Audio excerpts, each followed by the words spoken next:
quarter of 2024 saw an increase in export as opposed to import. If in Nigeria we see that hunger is something that a lot of people are dealing with, and we're exporting agriculture as much as this, what is your stance when it comes to us making it possible for ourselves in this country to do it first before taking it out? Okay, one of the challenges that farmers see from this perspective is more income, right? So when you have a particular, let me take a community size, for example. You have a community size that their purchasing power have reduced. And that same commodity that you are offering to the community for them to buy from you, they are not able to buy the quantity you are producing. It is an unending demand. If you're looking at the oil sector, oil aspect, right, you will notice that a lot of countries are going into green energies, right? Yes. Solar solutions, wind solutions, different solutions, just to a bit tilt a little bit from the use of crude oil and all that. So, but I don't know if there's any alternative to food.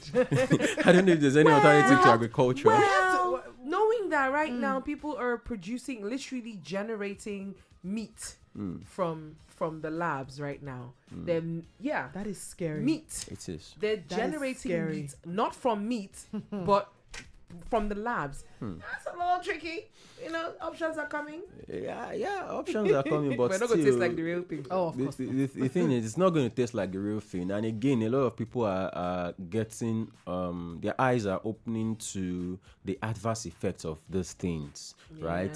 So if you notice, most of us grew up in rural areas where our parents train goats, Yeah, where goats lambs, and rams and cows chicken, and cows, and the likes, right? So a lot of people, they are already aware of this meat that is being generated. They are also aware of the GMOs and all that. Yes. There's already awareness on that, and people are already beginning to understand the adverse effect of these things, right? So the thing is, bottom line, grow whatever you want to eat. If you know you want to survive in the future, start growing whatever you want to eat.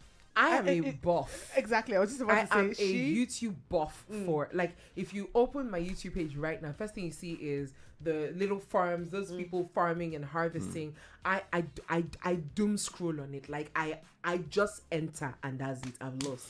But I want to talk about chicken because we all eat chicken. Yeah.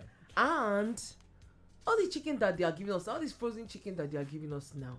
There was one chicken I bought recently, and it took a while before I bought chicken again because it was fresh, well, killed chicken, fridge chicken. Okay. And then the taste of it was off. Different.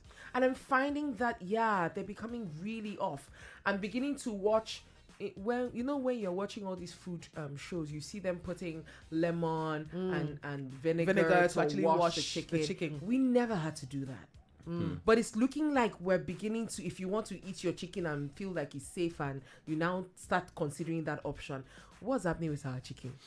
Okay, if I could get you clearly, it's a slaughtered chicken. Yes. Was it slaughtered in your presence? Of course not. I mean, which time It's you slaughter chicken? frozen Well, chicken. I can't say to you, farmer chicken.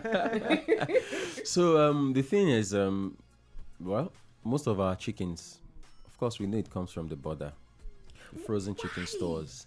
Now, I think it was under the Buhari administration that had the shutting down of the borders to avoid inflow Frozen of chicken, frozen chicken yes. and the likes, And I think right? a lot of them were burnt. When Yes, a NAFDAC lot of got them a were hold of destroyed. them, were destroyed. Yes. A lot of them were destroyed, and this actually encouraged the farmers. But the challenge the farmers had was that we were not meeting up. Challenge we farmers had, we were not meeting up with the demand, right? Because production circle, you also have issues with middlemen catering away with your funds as a farmer. Yeah. You're also having issues with not having funding to scale up production and all that. So we're not meeting up with the demand. So the whole cries was chicken was going expensive. Just open the borders. Let's get this thing at cheaper rate. You understand? So the thing is, all this chickens that are being brought from the border, there is no control in the quality of them.